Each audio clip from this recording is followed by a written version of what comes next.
खूनी मंडे के साथ साथ हमारी नई पेशकश फ्रीकी फ्राइडे भी एंजॉय करो।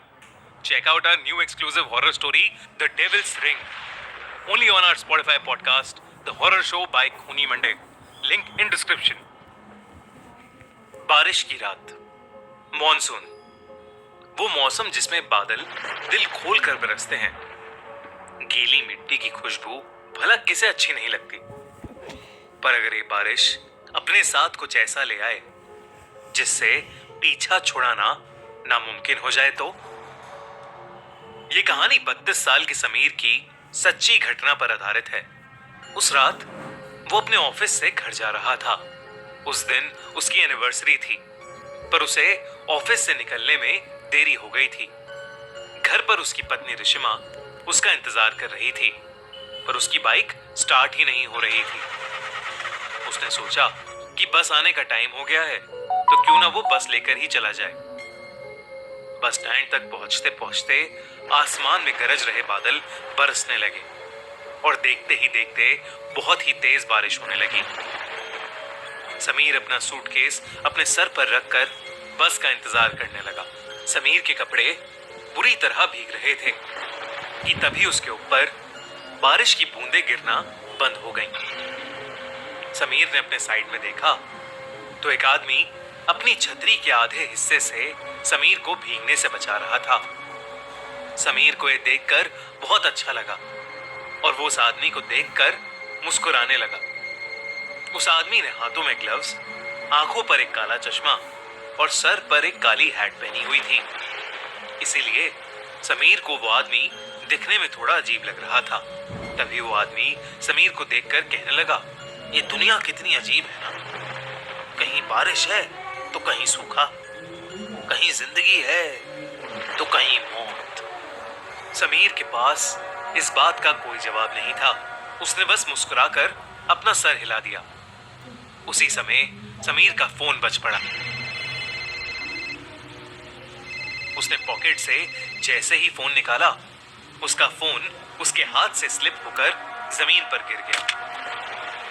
समीर जैसे ही जमीन से फोन उठाने के लिए झुका, उसे कुछ ऐसा दिखा जिससे उसकी रूह ही कांप गई। उसके साथ में खड़े आदमी की टांगे ही नहीं थी और ना ही उस आदमी के जूते के अंदर पैर थे। मानो वो आदमी हवा में झूल रहा था। समीर के चेहरे का रंग बदलने लगा, पर उसने चुपचाप अपना फोन उठाया और उसके पैरों के बारे में सोचने लगा। समीर ने उस आदमी से दूर जाने का सोचा, लेकिन जैसे ही उसने अपनी नजरें घुमाई तो उसे दिखा कि अब पूरा बस स्टैंड खाली था। आसपास किसी ऑटो का भी नामो निशान नहीं था। वहां पर अब समीर और उस आदमी के अलावा और कोई भी नहीं था। समीर की हालत अब खराब हो रही थी। देखते ही देखते बारिश और तेज होने लगी। उस तूफान के बीच उस बस स्टैंड पर वही दोनों खड़े थे। समीर को बारिश की वजह से अब कुछ ढंग से दिखाई भी नहीं दे रहा था। उसे कोई बस भी आती हुई दिखाई नहीं दे रही थी।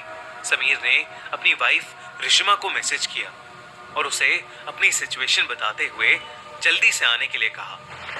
ये मैसेज लिखते ही समीर को उस आदमी की आवाज आई, रिशिमा को यहाँ बुलाना ठीक नहीं होगा समीर। ये सुनते ही समीर के पैरों तले जमीन खिसक गई। वो उस छतरी के नीचे से निकलकर रोड की दूसरी तरफ भागने लगा। बिना पीछे मुड़े समीर तब तक भागता रहा जब तक उसे वो आदमी दिखना बंद नहीं हो गया। भागते भागते समीर बहुत ज्यादा थक गया था। समीर रोड के साइड पर लगे एक बेंच पर बैठ गया। उसने अपनी तेज चल रही सांसों को नॉर्मल किया, पर तभी एकदम से उसके सर पर पड़ रही बरसात फिर से बंद हो गई। समीर ने सहमी नजर से अपने साइड में देखा तो उसकी साइड में फिर वही आदमी छतरी लिए बैठा था। ये देखकर समीर की चीख निकल गई और वो तुरंत उस बेंच से उठकर फिर से रोड की तरफ भागा। रोड पर बारिश की वजह से अब धुंध भी आने लगी थी। आसमान में कड़कती बिजली की आवाज समीर की चीखों को दबा रही थी। थोड़ी दूर आकर समीर फिर से रुक गया। वो बार बार पीछे मुड़कर देख रहा था। हाफते हाफते जब उसने सामने देखा तो बहुत जोर से बिजली कड़की। और उस बिजली की चमकती रोशनी में उसे वही आदमी रोड के बीचों बीच खड़ा दिखाई दिया। इस बार सिर्फ उसका आधा शरीर हवा में तैर रहा था। वो समीर को देखकर मुस्कुराया और उसने अपना चश्मा उतार दिया। उस आदमी की आंखें पूरी तरह से काली पड़ी थीं और उसमें से खून बह रहा था। तभी समीर को पीछे से एक बस के हॉर्न की आवाज आई। समीर ने पीछे मुड़कर देखा तो पीछे से एक बस आ रही थी। अचानक ही बहुत सारे लोगों की भीड़ भी उस बस की तरफ आने लगी। समीर को अपनी जान बचाने का और कोई रास्ता नहीं दिख रहा था। वो दौड़कर उस बस के पास पहुंचा। जैसे ही वो बस उस स्टैंड पर आई, सभी लोग धक्का मुक्की करके उस बस में घुसने की कोशिश करने लगे। उसी धक्का मुक्की में समीर उस भीड़ के बीच गिर गया। उसके पूरे शरीर पर लोगों के पैर लग रहे थे और समीर कुछ भी नहीं कर पा रहा था। बस के ड्राइवर ने भीड़ को हटाने के लिए बस को थोड़ा आगे बढ़ा दिया और समीर का आधा शरीर उस बस के नीचे कुचल गया। तड़पता हुआ समीर वहीं होश खो बैठा। तभी रिश्मा ऑटो से समीर की बताई हुई लोकेशन पर पहुंच गई। उसने समीर को रोड के बीच खून से लथपथ पड़ा देखा। उसके आसपास कोई भी नहीं था। रिश्मा समीर को जल्दी से हॉस्पिटल ले गई। समीर की जान तो बच गई, पर समीर ने अपने पैर हमेशा हमेशा के लिए खो दिए थे। वो अब फिर कभी भी चल नहीं सकता था। जब समीर ने अपने साथ हुई घटना बताई तो कोई भी समीर की बताई हुई बातों पर यकीन नहीं कर रहा था। पर जब रिश्मा ने उस बस स्टैंड से जुड़ी न्यूज रिपोर्ट्स को देखा तो उसके होश ही उड़ गए। रिश्मा ने देखा कि करीबन 10 साल पहले ऐसे ही एक केस में एक आदमी की मौत हुई थी और तब से लेकर आज तक हर साल मॉनसून के महीने में एक आदमी ऐसे ही हादसे का शिकार होता है। और पुलिस को बयान देते वक्त वो सभी एक अजीब सी काली आंखों वाले आदमी के बारे में बात करते हैं। रिश्मा समझ गई थी कि समीर भी उस काली आंखों वाले आदमी का शिकार हुआ है। कुछ ही सालों बाद डिप्रेशन के कारण समीर की मौत हो गई।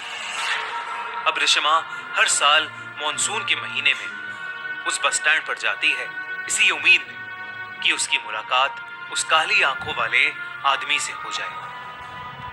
रिश्मा को हमेशा लगता है शायद वो काली आंखों वाला आदमी भी ऐसे ही किसी भीड़ के नीचे आकर मर गया होगा और अब वो सबसे अपना बदला ले रहा हो। रिश्मा उससे ये पूछना चाहती थी कि वो ये सब क्यों कर रहा है, पर रिश्मा को वो आदमी आज तक कभी नहीं मिला और शायद कभी मिलेगा भी नहीं। पर आपको क्या लगता है, कौन था वो आदमी और उसने समीर को ही क्यों चुना?